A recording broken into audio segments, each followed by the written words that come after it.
रणवीर कपूर राम के लिए परफेक्ट नहीं बल्कि रामचरण राम के लिए परफेक्ट है। ये ना बहुत ही ज़्यादा ट्रेंड चल रहा है सोशल मीडिया के ऊपर कि भाई सब मेकर्स ने ना जो नितेश तिवारी की रामायण मूवी बन रही है उसमें बल्कि रणवीर कपूर को नहीं बल्कि रामचरण को लेना चाहिए था। ठीक है, इसमें क्योंकि भाई सब आप लोगों को पता भी जो रामचरण ने है ना पहले से ही लोगों का दिल जीत लिया राम के लुक में। इस तरह से RR मूवी में उन्होंने अपना परफॉर्मेंस दिया था, एकदम तबाही कर दिया था। बोला तो जो रामचरण का हेटर था ना वो भी भाई साहब रामचरण को उस सीन को बोले तो बेकार नहीं बोलेगा, ये लिटरली भाई फर्क की बात है। ठीक है, तो हम उसी के ऊपर से बात करने वाले कि भाई साहब इन दोनों में से कौन बेस्ट राम के लुक में जमने वाला है। ठीक है, यानी कि बोले तो कंपैरिजन। ठीक है, तो वीडियो अच्छा लगे तो वीडियो को एक लाइक कर देना, चैनल को सब्सक्राइब कर लेना ताकि आपको ऐसे ही इंटरेस्टिंग वीडियो की नोटिफिकेशन सबसे पहले मिलती रहे।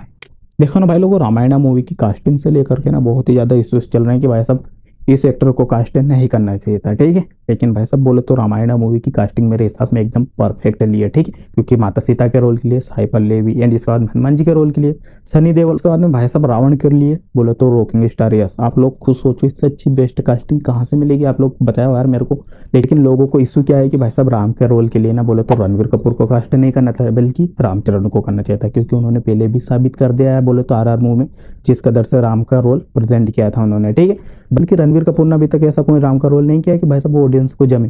वो तो आप लोगों की बात सही है कि भाई साहब बोलो तो रामचरण इज द बेस्ट है, लेकिन मैं आप लोगों को एक रीजन बताऊं, बल्कि रामचरण इज द बेस्ट नहीं बोलोगे आप लोग खुद। आप खुद बोले कि भाई साहब रणवीर कपूर बेस्ट है मेरे हिसाब में। ठीक है, लोग खुद इमेजिन करोगे रामचरण की बोले तो बेड वाला लुक रामायण मूवी में नहीं ले तो आप लोगों को जमेगा, क्योंकि आप लोग तो यही एक्सपेक्ट करके बैठोगे कि भाई साहब रामचरण हमें जो RR मूवी में देखने के लिए मिल रहा था जो लुक्स सेम वही मिले, लेकिन ऐसा कुछ नहीं होने वाला। क्योंकि भाई साहब ऐसा लुक्स बोलो तो रामायण मूवी में रखने ही नहीं वाले, वरना रख देंगे तो आप लोग खुद इमेजिन करो फिर आदि पुरुष और रामायण मूवी में अंतर ही क्या बच जाए कि वैसे भी दोनों सेम ही तो लगे फिर और क्या।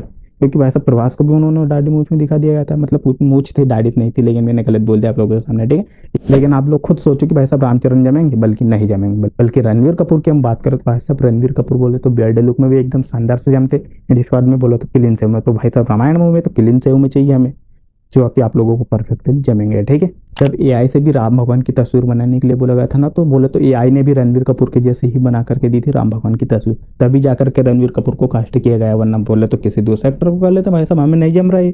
बल्कि लोगों को वही पसंद आया तो लोगों ने बोला तो मेकर्स ने भी सोचे कि हाँ भाई साहब जब लोगों को यही पसंद आ रहा है राम के लुक में तो उन्हें ही कास्ट किया गया है। ठीक है, आप लोग खुद सोचो भाई साहब वरुण गोविल जिन्होंने राम का लुक इस कदर का प्रेजेंट किया कि अभी तक बोला तो कितनी ही रामायण बन जाए लेकिन अभी तक उनके बराबर कोई रामायण लगेगी ही नहीं। ठीक है, और भाई साहब वो ही बोले तो राम के रूप में परफेक्ट थे। बोले तो अब रणवीर कपूर तो इस तरह से कर पाते या नहीं कर पाते ये तो हमें पता नहीं, बल्कि वो बेस्ट थे बेस्ट है। फिर भी आप लोगों का क्या ओपिनियन है मुझे कमेंट बॉक्स में कमेंट कर जरूर बताना। ठीक है, क्योंकि आदि पुरुष में तो हमें वैसे प्रभास भी नहीं जमे थे राम के लुक में, मैं आप लोगों को लिटरली बोलूँ तो। अब वो क्यों नहीं जमे आप लोग चाहते हो कि भाई साहब मुझे पता रीज़न, तो भाई साहब कमेंट कर देना वीडियो के कमेंट बॉक्स में, मैं आप लोगों को वीडियो बना करके बता दूंगा कि भाई साहब क्यों नहीं जमे। ठीक है, फिर भी आप लोगों का क्या ओपिनियन है जरूर बताना। चलिए मिलते तब तक किसी और नए दूसरे वीडियो।